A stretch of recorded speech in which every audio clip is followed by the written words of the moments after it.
You're standing in your driveway, Baofeng clipped to your chest rig, rubber duck antenna bobbing in the wind.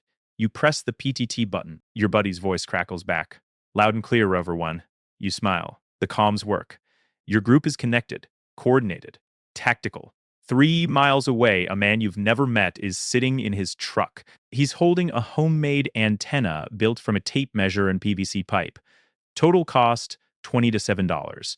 He hears your transmission, can't make out the words, too much distance, too much noise. Doesn't matter. He's not listening to what you said. He's measuring where you are. He rotates the antenna, watches the signal strength spike, records the bearing on his compass, marks a line on his map with a pencil. Then he drives 2 miles south, waits for your next transmission. You make it 10 minutes later. Another radio check. All quiet on patrol. He takes a second bearing, plots it. The two lines intersect in a 3-block radius. He drives toward it. By your fifth transmission, 38 minutes after the first, he's standing on the sidewalk in front of your house. He doesn't know your name, doesn't know what you look like, doesn't need to. He knows you have a radio, which means you have a plan, which means you have supplies, which means you're worth robbing. Total time from your first transmission to his positive ID of your location, 42 minutes. He had 2 hours of training, watched 3 YouTube videos, built his antenna in a hardware store parking lot while eating a breakfast burrito. You thought the Baofeng made you safer. It made you a target.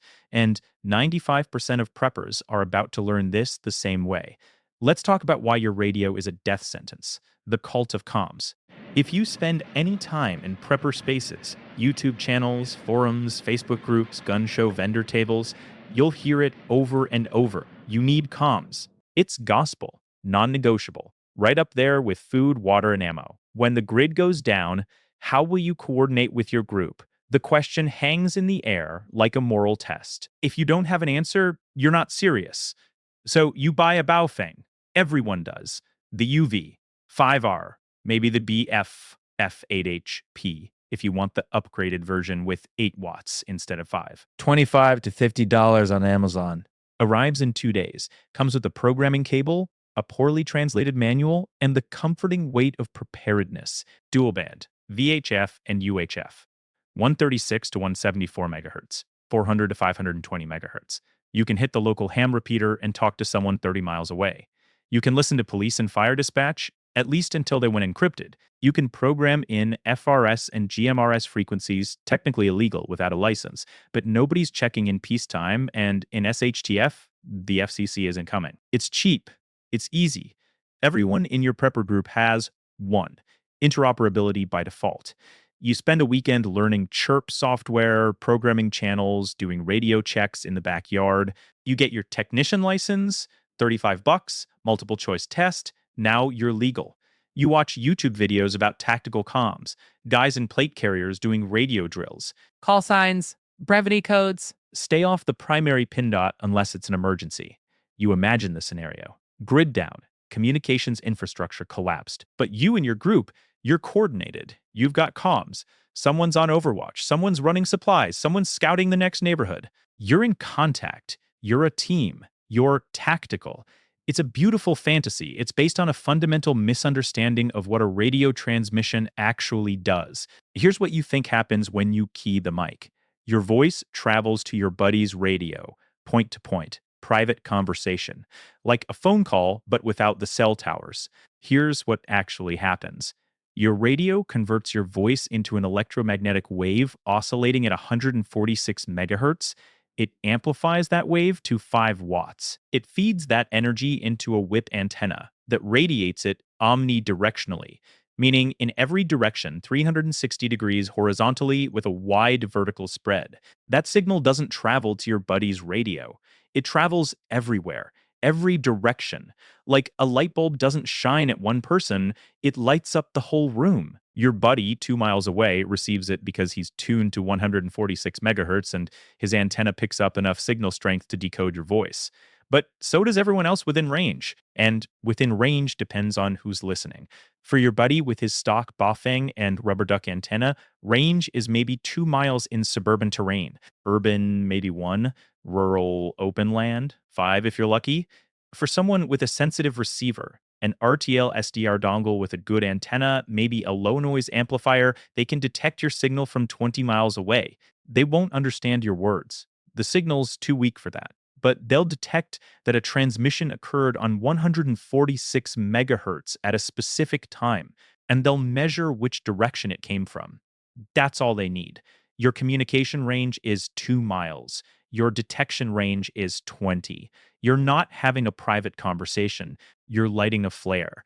But nobody tells you this. Not the YouTube channels making money off Baofeng tutorials. Not the vendors at the Prepper Expo pushing tactical comms packages.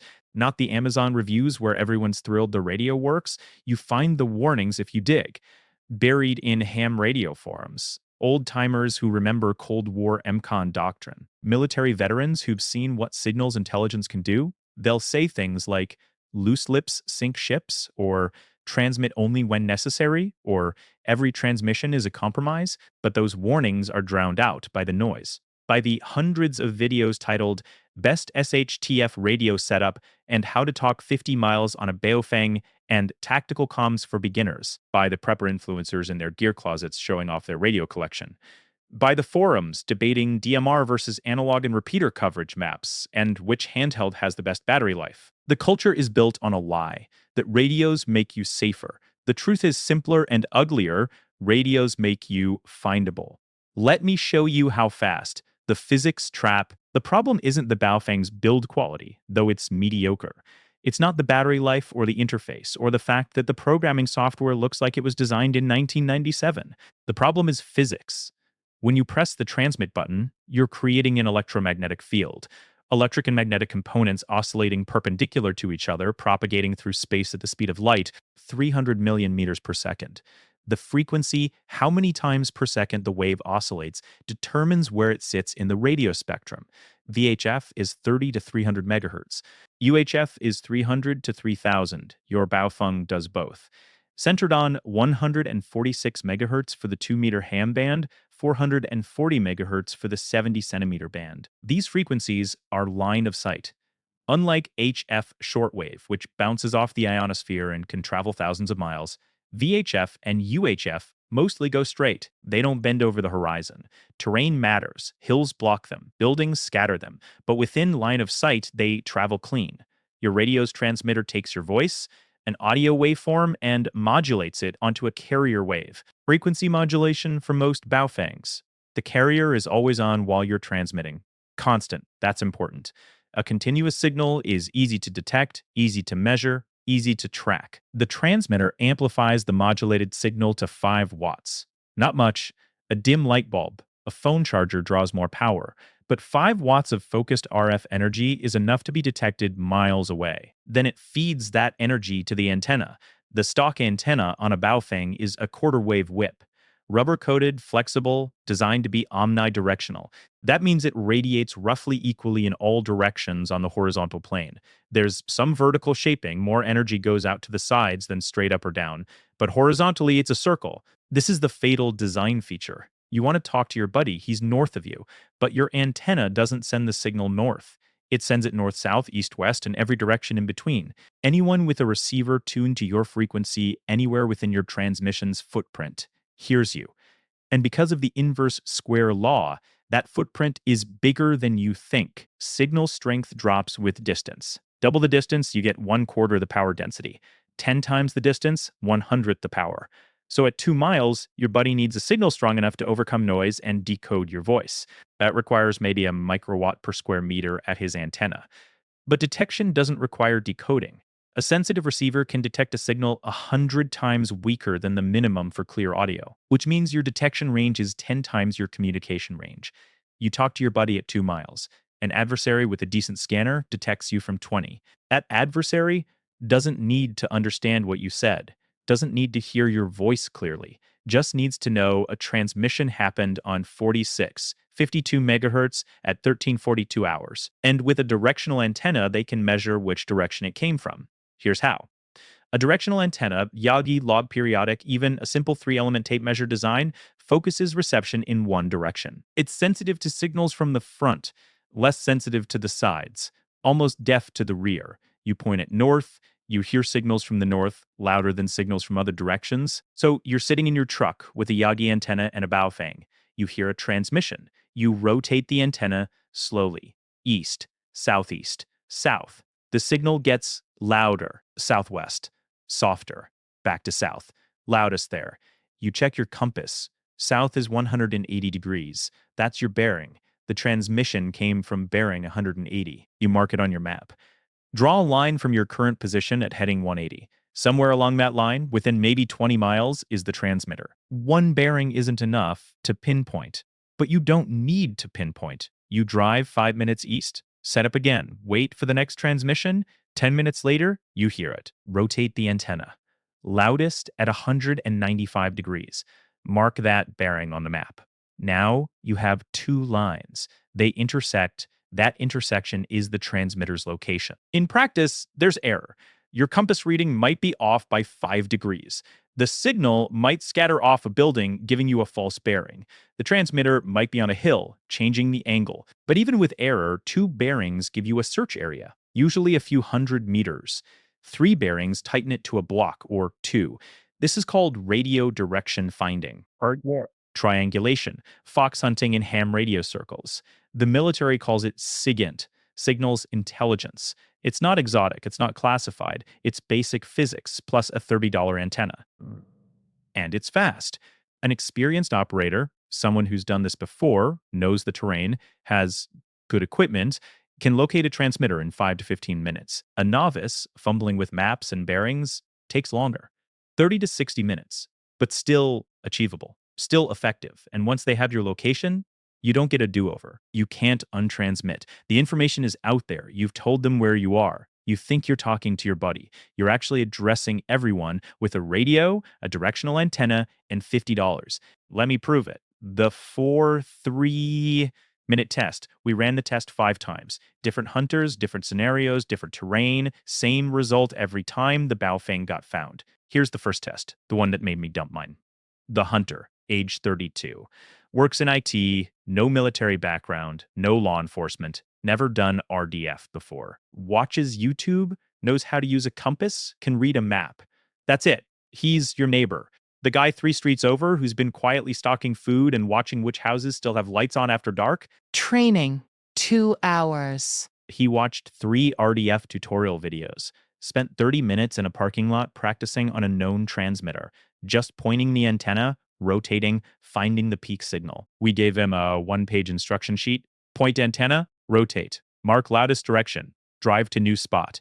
Repeat.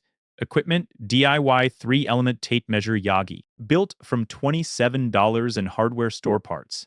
Tuned for 146 megahertz. Baofeng UV. 5R as the receiver. Smartphone with Avenza maps. Free offline topo maps. Compass. Printed map. No specialized gear, nothing you can't buy at Home Depot and Amazon. The transmitter, me, Baofeng UV, 5R, 5 watts high power, stock rubber duck antenna, sitting in the backyard shed of a suburban house, realistic hiding spot, residential neighborhood, trees, fences, 2-story houses, not open terrain, not easy mode. The rules. I transmit for 30 seconds every 10 minutes. Simulates periodic radio checks. Base, this is Rover 1. All clear, that kind of thing. The hunter starts 3 miles away. Outside communication range, he can't understand my words, but within detection range, he has to locate me to within 50 meters, close enough to identify the house. 0 clock start hunter is sitting in a grocery store parking lot 3 miles southeast of my location. He powers on the Baofeng, tunes to 146, 520 megahertz, waits. 08 to first transmission. Detected, I make my first transmission. 30 seconds. Radio check, this is test transmission 1. 3 miles away, the hunter hears a carrier. Can't make out words, just knows someone's transmitting. He pulls out the Yagi antenna from the back seat, points it west, rotates slowly. The signal strength indicator on the Baofeng jumps as the antenna sweeps past. He finds the peak, checks his compass. Bearing 087 degrees. East-northeast. He marks it on the paper map. Draws a line from his current position at heading 087. Takes 30 seconds. He's done this once before in practice, so his hands are a little shaky, but the line is good enough. 015 moving to second position. He drives northwest. Wants to get roughly 90 degrees offset from the first bearing for good triangulation geometry. Finds a church parking lot 2 miles away. Parks, waits for my next transmission. 018 to second transmission, I transmit again. Radio check, test transmission 2. He deploys the Yagi, rotates. Peak signal at 142 degrees, southeast. Marks the bearing on the map, draws the line. The two lines intersect in a blob maybe half a mile across, 6 to 8 city blocks. He's narrowed it down. He drives toward the intersection point. 028, third transmission, unroute I, transmit while he's driving. He pulls over, grabs the Yagi, takes a third bearing, 176 degrees, almost due south from his current position. Now he has 3 lines. They form a small triangle on the map, maybe 300 meters on a side, 1 neighborhood, a dozen streets, 50 houses. He's close. 035 to arrival at neighborhood, he drives into the estimated area.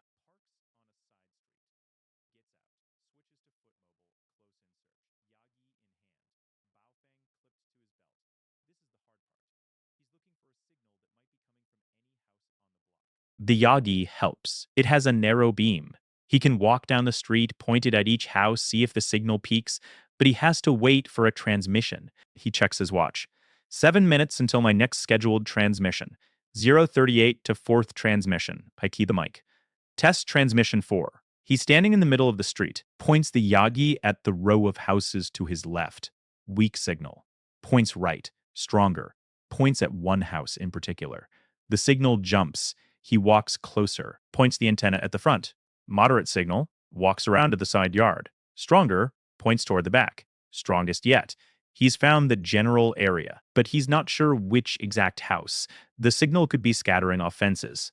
He waits for another transmission to confirm. Test transmission 5. He's moved to the street behind the target house. Points the Yagi through the gap between houses.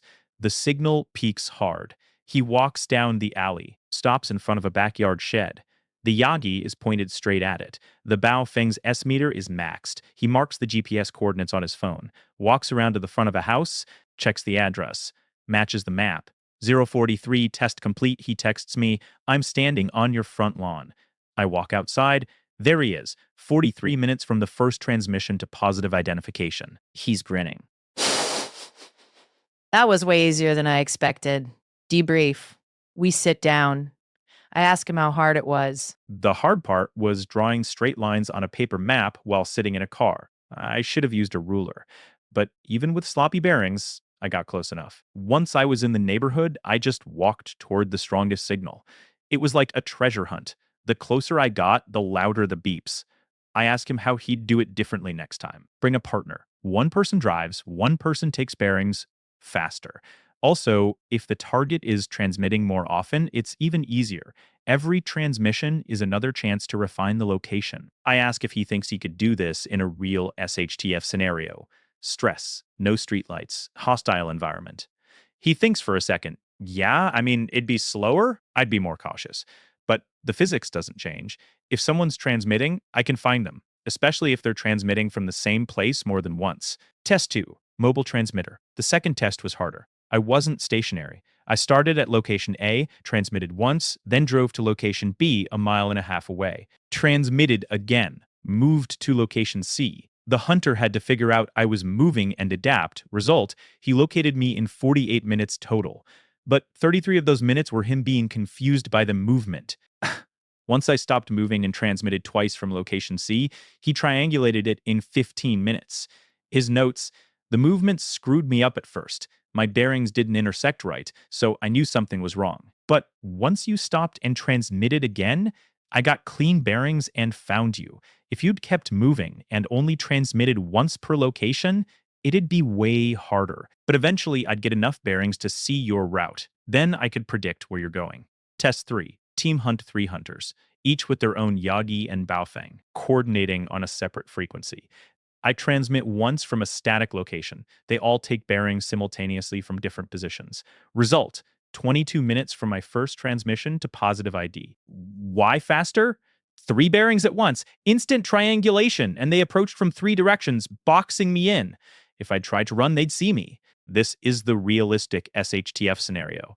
Not a lone guy with a radio, an organized gang, a militia, a hostile neighbor network. They've got radios, they've got basic RDF gear, they're coordinating.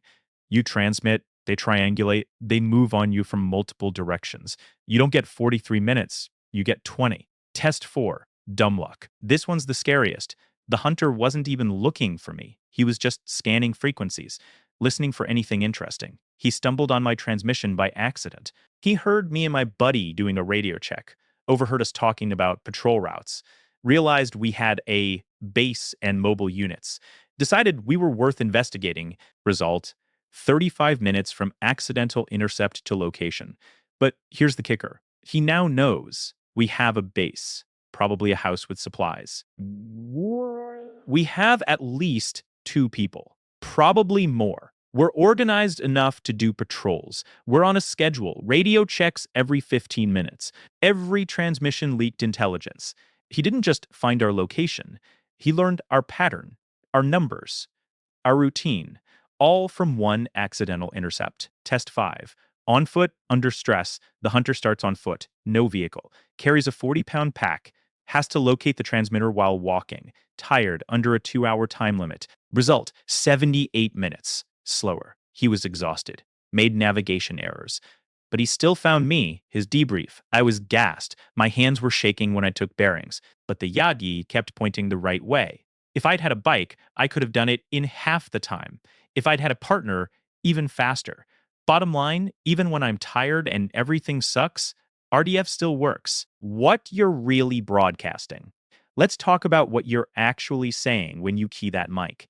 You think you're saying, base, this is Rover 1, heading to the supply cache, be back in an hour. Here's what an adversary hears. Location. You just said supply cache. That's a place you're going to. If they've been listening to your traffic for a few days, they might already know where that is. Or they can follow you. Or they can take a bearing on your transmission, see which direction you're moving, and guess. Numbers, you said Rover 1, which implies there's a Rover 2, maybe a Rover 3, probably more people at base. So you're not a lone individual, you're a group. That tells them you have resources. Lone individuals in SHTF are usually desperate refugees. Groups with radios and call signs are organized. Organized means supplies, schedule. You said be back in an hour. Now they know when you'll be exposed. They know when base will be shorthanded. They can time an attack for when you're split up. Capabilities. You said supply cache. You have enough supplies that you're storing some off-site. That's more resources than the average person. You're a high-value target. Vulnerabilities, you're heading to the cache, which means you're mobile, exposed, easier to ambush on the road than at your fortified base. And when you come back with supplies, you'll be loaded down. Slower, predictable. You said one sentence. 12 words. You leaked 6 categories of intelligence, and that's if they understand your words. Even if they don't, they learn from the transmission itself. Traffic analysis, that's the military term. Analyzing the pattern of transmissions without decoding the content. How often do you transmit? Every 10 minutes? Every hour? Once a day? High traffic means active operations. You're doing something, moving, coordinating. Low traffic means you're lying low, or you've been compromised and went silent. What time do you transmit same time every day? That's a pattern. Predictable. They can set up RDF gear at 0800 and wait for your scheduled radio check. How many distinct voices? How many call signs? That tells them your group size. 3 voices equals at least 3 people. If they hear a new voice, they know you added someone. If a voice disappears, they know you lost someone. How do you react to events? Gunfire in the distance and suddenly your radio traffic spikes? They know you're nervous. Reactive. They can create distractions. Fire a few shots on the other side of town and watch you scramble. Learn your response patterns. Exploit them later. The metadata is often more valuable than the content. And then there's impersonation. You're using analog FM. No encryption. No authentication. Anyone can transmit on your frequency. Anyone can pretend to be you. Let's say they've been listening for a week. They know your call signs. They know your voice. They've recorded your transmissions. With a $15 voice changer or just a halfway decent impression, they key up. Drop what you're doing. head home. Over. Rover 2 hears base calling. Sounds right. He turns around, heads home, abandons his patrol position. Now that position is unguarded. The adversary moves in. Or they follow Rover 2 home. Or they ambush him on the way. Or they go the other direction. Need everyone here to carry it back. Bring the truck. You send everyone. The truck. Your whole team. You arrive at the grocery store. It's an ambush, or it's nothing. Either way, your base is empty. You can mitigate impersonation with authentication codes. Challenge response. Authenticate Tango 7. If the response doesn't match your code list, you know it's fake. But how many prepper groups actually do this? How many practice it? How many have printed code lists that they change daily? Almost none. Authentication requires discipline, planning, training. It's boring. It's tedious. It doesn't look cool in a YouTube video, so you don't do it. And your radio net is wide open. Here's the worst part. You can do everything right. Brevity codes, authentication, good OPSEC. And you're still leaking one critical piece of information. You exist. Every transmission, no matter how careful, announces your presence. Someone is here. Someone is organized. Someone is worth investigating. In a collapse scenario, that's dangerous. Because the default assumption is that organized groups have resources. Food, water, fuel, weapons. Otherwise, why are you organized? Why are you still functional? The refugees, the desperate, the gangs. They're looking for targets, and you're painting a bullseye on yourself every time you key the mic. In Syrian civil war, rebels learned this the hard way. Early in the conflict, they used commercial radios and cell phones freely, coordinated attacks, called in support, shared intelligence. The Syrian regime, and later Russian forces, intercepted everything, used RDF to locate command posts, targeted them with airstrikes, artillery, raids. Rebel radio operators had a life expectancy measured in days. The survivors adapted couriers instead of radios. Brief transmissions, never twice from the same location, assumed every transmission was compromised, and still many of them died, because the physics doesn't care about your tactics. If you transmit, you can be found. The only question is how fast. The LPI alternative. So what do? You've got a group. You need to coordinate. You can't run every decision by committee in person. You need a way to communicate. Here's the framework. 10 principles, military-derived, OPSEC-focused, reality-tested. It's called low probability of intercept, LPI, the art of communicating without getting killed. Principle 1, transmit rarely. Radio silence is the default. Not we transmit whenever we need to, silence. You assume every transmission is heard, every transmission is located, every transmission is a risk, so you transmit only when absolutely necessary. Life or death, intel that changes everything, coordination that can't wait. Most radio checks are unnecessary. You're verifying that the radio works. You know what? You'll find out if it works when you actually need it. If it's broken, you'll adapt. You don't need to test it every hour. Most status updates are unnecessary. Rover 1 still at checkpoint alpha, all quiet. Okay. And if something's wrong, you'll call. If you don't call, we assume you're fine. That's the SOP. Standard operating procedure, briefed before you left, no radio needed. Transmitting rarely means transmitting maybe once a day, or once a week, or not at all unless something's wrong. It's uncomfortable. You feel disconnected. You want to hear your buddy's voice. You want to know he's okay. Get over it. Your comfort is less important than your survival. Principle 2, transmit briefly. When you do transmit, make it fast. 10 seconds or less if possible, maximum. Why? Because every second you're transmitting, you're giving RDF operators time to work. A 3-second transmission gets them 1 bearing, maybe, if they're fast. A 30-second transmission gets them 2 or 3 bearings. That's triangulation. That's your location. Brief means brutal. No chit-chat. No, hey, how are you? How's the weather? Is everyone okay? None of that. Brevity codes. Pre-agreed phrases. Package at alpha means supplies at location alpha. Red means danger. Green means all clear. Moving to Bravo means we're relocating to location Bravo. You and your group sit down before SHTF. You make a list, 30 phrases. Print them. Laminate them. Everyone carries a copy. You practice until it's muscle memory. 8 seconds. Means we're in danger at location Charlie, relocating to location Delta. Don't respond. Transmission over. Your buddy copies. Doesn't reply unless necessary. because his reply is another transmission. Another opportunity for RDF. Principle 3, transmit irregularly, no schedules, no radio check every day at 0800. No patterns. Patterns are predictable. Predictable means the adversary can set up and wait. They know you're going to transmit at 0800. They're sitting there with their Yagi antenna at 0759. You key up at 0800, they get an instant bearing. You just made their job easy. Randomize. If you transmit once a day, pick a random time.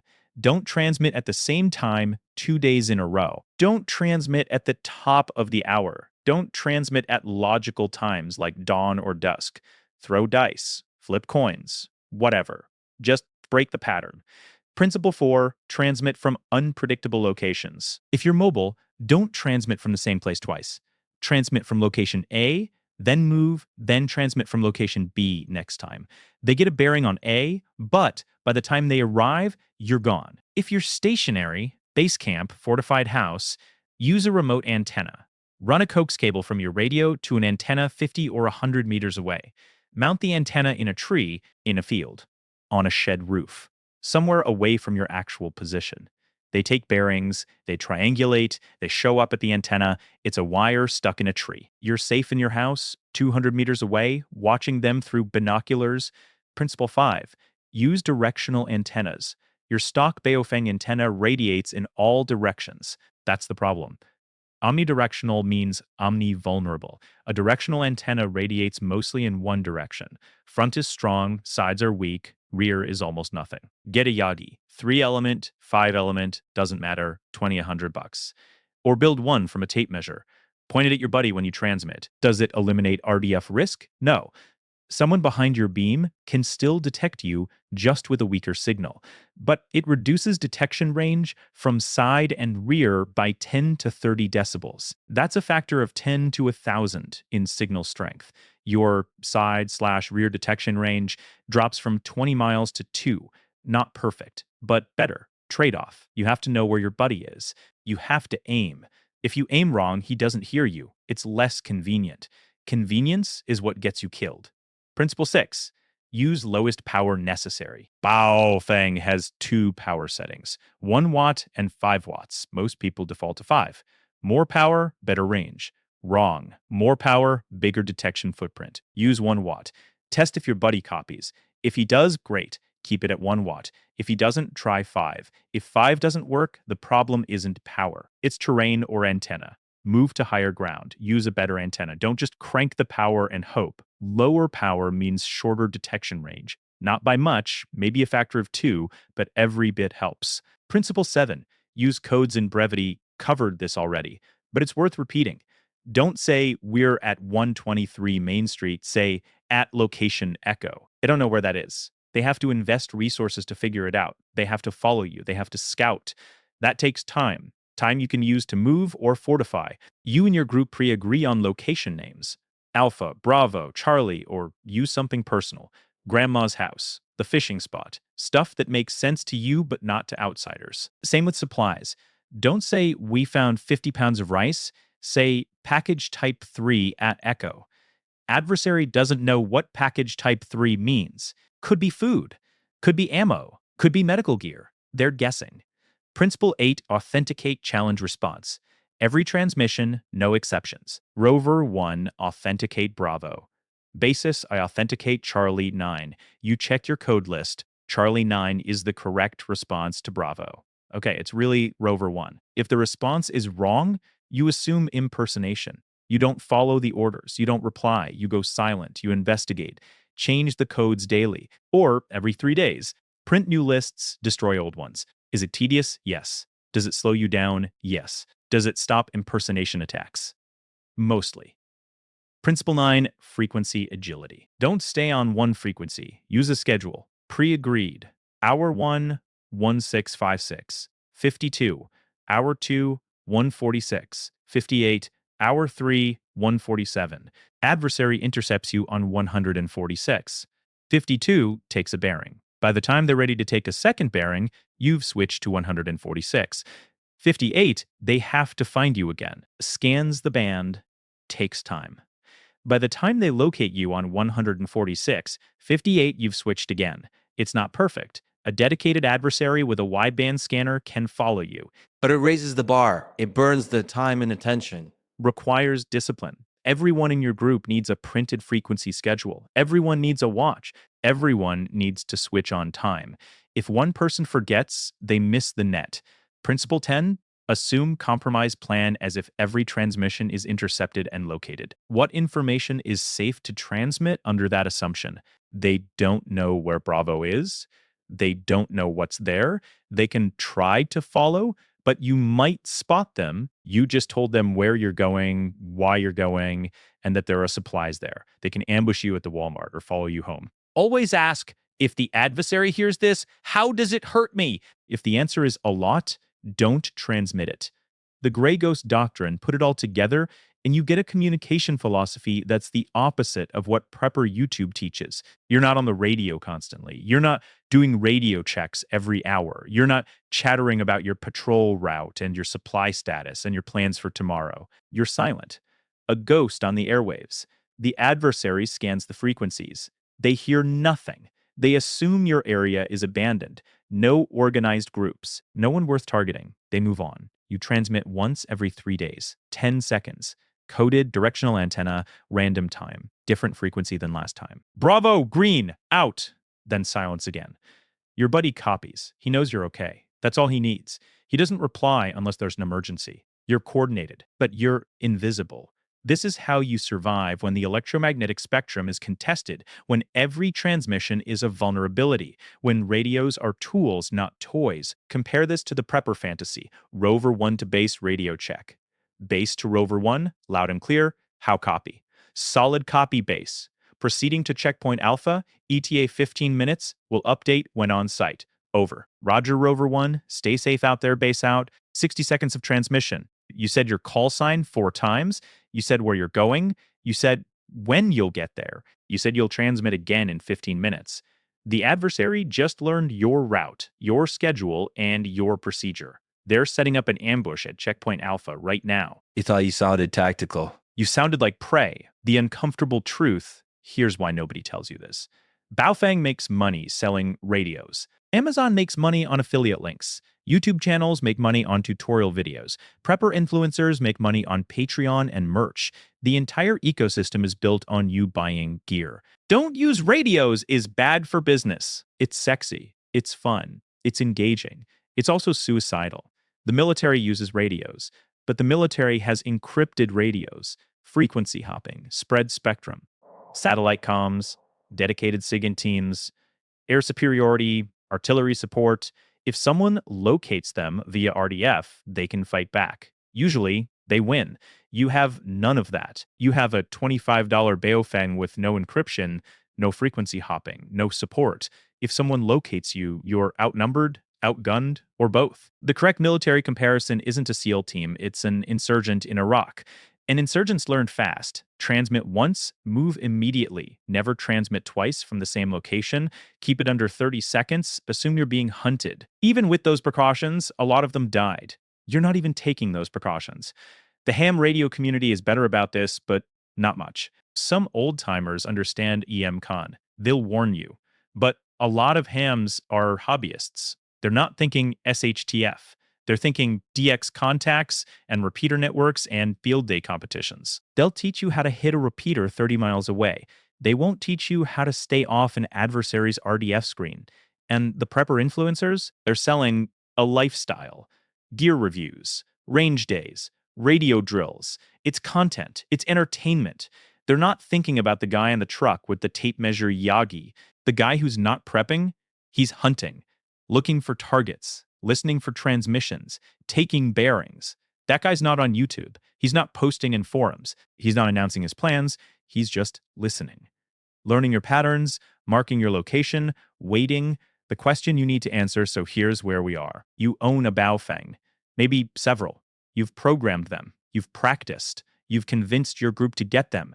You've built a comm plan. And now you know. Every transmission is a countdown timer. 43 minutes for a novice. 22 for a team, faster for someone with experience. You have to decide what to do with that information. Option 1, hope it doesn't matter. Hope SHTF never happens. Or if it does, hope nobody near you has RDF capability. Hope nobody's listening. Hope you get lucky. That's most preppers. They'll read this, nod along, and change nothing. They've invested too much in the comms fantasy. The gear, the training, the identity. We're the group with radios. We're coordinated. It's part of their plan, part of their self-image. They'll keep transmitting. And in a real collapse, some of them will get found fast. They'll never know what happened. One day they're doing radio checks, feeling secure. The next day there's a knock on the door, or no knock, just bullets. Option 2, adapt. Learn LPI. Practice Grey Ghost Doctrine. Use radios as tools, not lifelines. Train your group on brevity, codes, authentication, frequency, agility. Accept that coordination will be harder, slower, less convenient. Most groups won't do this. It's too much work, too boring, doesn't feel cool. Option 3, dump the radios. Go full EMCON. Use runners, dead drops, visual signals, pre-planned actions. Accept that you won't have real-time coordination. Accept the trade-off, you're slower but you're invisible. This is the hardest pill to swallow. You spent money on radios, you spent time learning, and now someone's telling you to throw it away. Not throw it away, keep them, but keep them off. Use them only in extremis, last resort, when the situation is so desperate that OPSEC doesn't matter anymore because you're already compromised. I made my choice. The Baofeng is in a box in the closet. Next to it is a Yagi antenna, not for transmitting, for hunting, for listening, for locating the people who didn't figure this out. Because in a collapse, information is survival, and the loudest voices are the easiest to find. You're reading this, which means you're ahead of 95% of preppers. You know the threat now. You understand the physics. You've seen the test results. The question is, will you change? Or will you be the transmission I hear at 080 tomorrow? The one I take a bearing on. The one I drive toward. The one I find in 43 minutes.